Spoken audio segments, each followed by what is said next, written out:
Hello, and welcome to Know It All Haven. I'm Thomas, and today we're diving, quite literally, into one of the most counterintuitive and astonishing phenomena in nature, rivers that flow uphill. Yes, you heard me right. Sometimes, rivers do go against gravity and flow back toward the land. How is that possible? Let's unravel this watery mystery together. When you picture a river, what direction do you see it flowing? Downhill, right? From high mountains or hills, down through valleys, and finally, into the sea. This seems like a fundamental rule of nature. After all, gravity is always pulling things down. But, in some remarkable spots on our planet, something extraordinary happens. The river, for a short while, seems to reverse its course and flow upstream, often rising several meters above its usual level. How can this be? The answer lies in powerful forces called tidal bores and the epic tug-of-war between gravity and ocean tides. Let's start at the beginning. What really drives the movement of rivers? Rivers in their natural course always flow from higher ground to lower ground because of gravity. Water travels from its source, down toward the sea, always following the slope of the land. But at the place where a river meets the sea, another powerful force comes into play. Tides. So what are tides anyway? Tides are the regular, rhythmic rise and fall of sea levels, mostly driven by the gravitational pull of the moon and to a lesser extent the sun. Twice a day, in most places, the water rises. That's high tide, and then falls back again. That's low tide. Near the mouth of a river, these tidal changes can be dramatic. Sometimes the difference between low and high tide can be several meters. Now here's where things get truly fascinating. At some river mouths, when the seawater surges inward during an especially strong high tide, it can actually push so far and so forcefully up the river that it overcomes the usual downstream flow. This sudden surge of tidal water is known as a tidal bore. For a brief period, the river seems to flow uphill, not because gravity has vanished, but because the sheer force and volume of ocean water flooding in is simply too powerful to resist. Picture a wall of water racing up a river, sometimes as high as several meters, and moving at speeds of up to 20 kilometers per hour. Where in the world does this happen?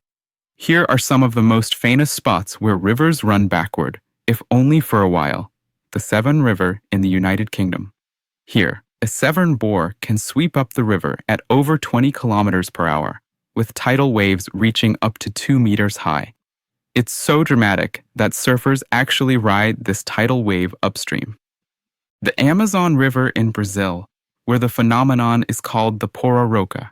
The Pororoca is not just a tidal bore, but a true spectacle. Its wave can be surfed for kilometers, and it can travel up to 800 kilometers inland from the mouth of the river. The Qiantang River in China boasts one of the most massive tidal bores on Earth, with tidal waves rising up to 9 meters high. Every year, thousands gather on its banks to witness this incredible rush of water. But for a tidal bore to form, the conditions need to be just right. First, the river mouth needs to be wide and open to the ocean, acting almost like a funnel for the incoming tide. Second, the riverbed must be shaped to let seawater rush in quickly and dramatically. And third, you need a really big tidal range, like during a full moon, when the sun, moon, and Earth are all lined up and gravity's effects are strongest. So, why does gravity lose to the tides, even just for a moment? Think of it as a battle of colossal natural forces. Gravity never truly stops working. It keeps pulling water downstream, as always. But when a fierce incoming tide surges into a river delta, the kinetic energy, the raw rushing power, of massive volumes of seawater is enough to temporarily overpower gravity's pull. For a few minutes, or sometimes several hours, the tide claims victory, and the river reverses course. But this astonishing spectacle isn't just a curiosity for scientists and tourists. It has real-world effects. Tidal bores can cause sudden floods and inundate riverside areas. They influence the lives of plants and animals living in estuaries, those rich, brackish places where fresh and salt water meet. In some regions, these powerful tides are harnessed to generate electricity, and in others, they have inspired annual festivals and even surfing competitions. Imagine riding a wave inland for miles. So why do some rivers flow uphill?